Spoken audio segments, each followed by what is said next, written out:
अगले सप्ताह में हमारे हरियाणा, पंजाब, दिल्ली, हिमाचल प्रदेश, उत्तर प्रदेश 6 तारीख के 12 बजे रात के बाद जो हमला हुआ था, उसी दिन 6 तारीख को रेलवे माल गोदाम के मजदूरों के जीवन में परिवर्तन करने का भी पत्र भारत सरकार ने जारी करने का काम किया। सर, आज लोगों का आस्था और आपके प्रति विश्वास और यह जो भीड़ है इस गर्मी में, वो आपको एहसास कराता है।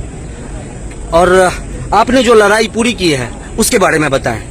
और जिन जिन राज्यों में जितने भी स्टेशन के माल गोदाम की सूचना है, आप टोटल बता सकते हैं कि पंजाब में इतने, जम्मू कश्मीर में इतने। जी, सबसे पहले मैं आपका, सब लोग शांत हो जाइए। सबसे पहले मैं आप मीडिया बंधुओं का धन्यवाद करना चाहता हूं कि आपने रेलवे माल गोदाम के मजदूरों की आवाज को देश के सामने प्रस्तुत करने के लिए जो आज की सभा में आप उपस्थित हुए हैं, उसके लिए भारतीय रेलवे माल गोदाम सर्विस संघ आपका अभिनंदन करता हूं। मैं आपको बताना चाहता हूं कि रेलवे माल गोदाम के मजदूरों के हक अधिकार के, उसके जीवन में कोई परिवर्तन आ सकता है, उनको भी आजाद देश में आजादी की अनुभव हो सकती है।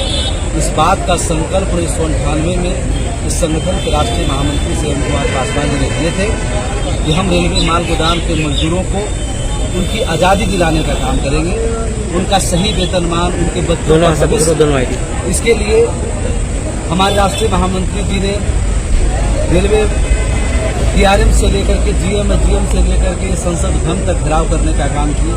37 दिन तक धरना प्रदर्शन, पार्लियामेंट संसद के बाहर रह करके इन मजदूरों के लिए कानून बनाने का काम किए।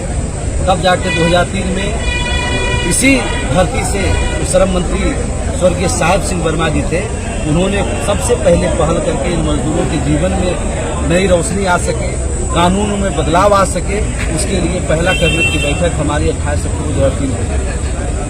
उसके बाद हमारा आंदोलन, संघर्ष चलता रहा।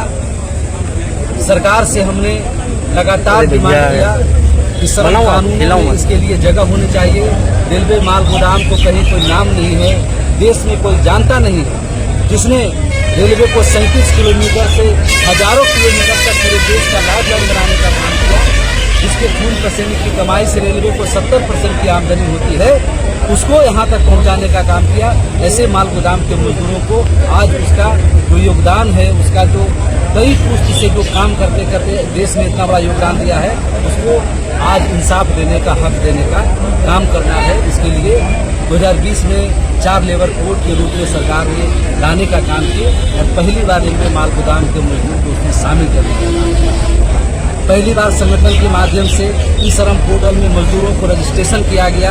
पूरे हिंदुस्तान में कितने रेलवे माल गोदाम के मजदूर काम करते हैं, उसका पूरा डाटा जो है सरकार के समक्ष संगठन को पेश करने का काम किया।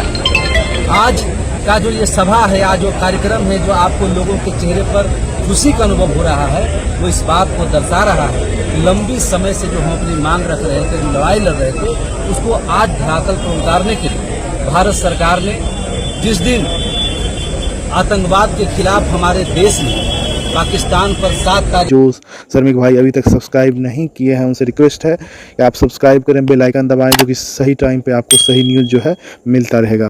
6 तारीख के 12 बजे रात के बाद जो हमला हुआ था, उसी दिन 6 तारीख को रेलवे माल गोदाम के मजदूरों के जीवन में परिवर्तन करने का भी पत्र भारत सरकार ने जारी करने का काम किया। आज आपने हमारा इस कार्यक्रम को देखा, सुना, रिकॉर्ड भी किए होंगे।